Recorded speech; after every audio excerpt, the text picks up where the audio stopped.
Yes, you can work a normal job after Kundalini awakens. But the question underneath that is usually deeper: can I still function in a world that now feels different to me? Kundalini awakening doesn't remove you from life. It removes your ability to live unconsciously. That's why work becomes such a sensitive topic. Jobs are one of the most structured, repetitive, expectation-heavy parts of modern life. Awakening shines a light on how you relate to structure, pressure, identity, and value. In the early stages after awakening, many people feel alarmed. Concentration feels different. Sensitivity increases. Emotions surface more easily. You might notice that noise, deadlines, or social dynamics that never bothered you before suddenly feel overwhelming. This can create fear. Am I breaking? Or am I supposed to quit everything now? In most cases, the answer is no. What's actually happening is that your nervous system is recalibrating. Kundalini doesn't destroy your capacity to work. It removes the numbing mechanisms that once allowed you to ignore misalignment, exhaustion, or internal conflict. Work didn't suddenly become unbearable. Your awareness of what it costs you became clearer.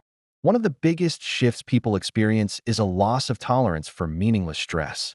Artificial urgency, performative busyness, office politics, and pressure without purpose start to feel heavy. This doesn't mean your job is wrong.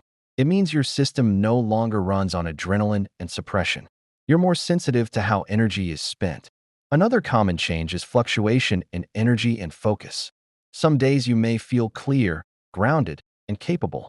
Other days you may feel inward, raw, or easily overstimulated. In a culture that rewards constant output, this can feel threatening.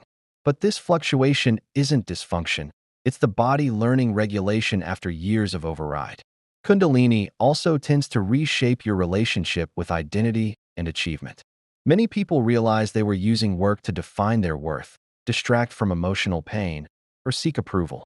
When awakening loosens the grip of ego identity, that motivation falls away. This can feel like losing ambition, but it's more accurate to say ambition is being recalibrated. You may still work hard, but the fuel changes from fear to integrity. Integrity becomes a central theme. After awakening, lying, manipulating, or acting against your values often creates immediate internal friction. You may find it harder to play along with things that once felt normal. This can be uncomfortable, especially in workplaces built on image or competition, but it also reduces long-term inner conflict. Importantly, Kundalini does not demand a spiritual career. Many people integrate awakening while working ordinary jobs, trades, healthcare, education, tech, transport, administration, business. The question is not what you do, but how regulated and honest you are while doing it. That said, certain adjustments often make a big difference. Clear boundaries between work and rest.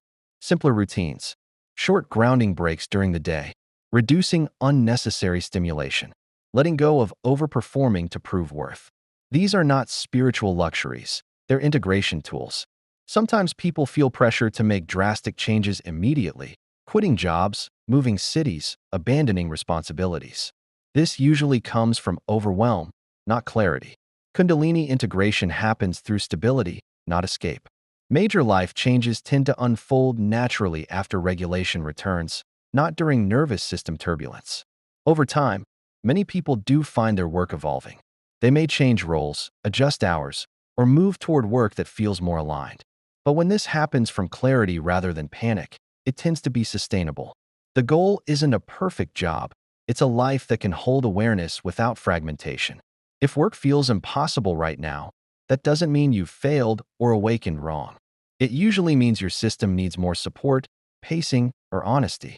Asking for accommodations, simplifying tasks, or seeking professional support when needed are signs of intelligence, not weakness. Kundalini doesn't want you isolated, unemployed, or disconnected from society. It wants you present, regulated, and real, even in ordinary life. And perhaps the deepest shift is this: you stop asking whether your job fits your awakening, and start asking whether your way of living fits your nervous system, values, and truth. If this made sense to you, don't lose it in your feed.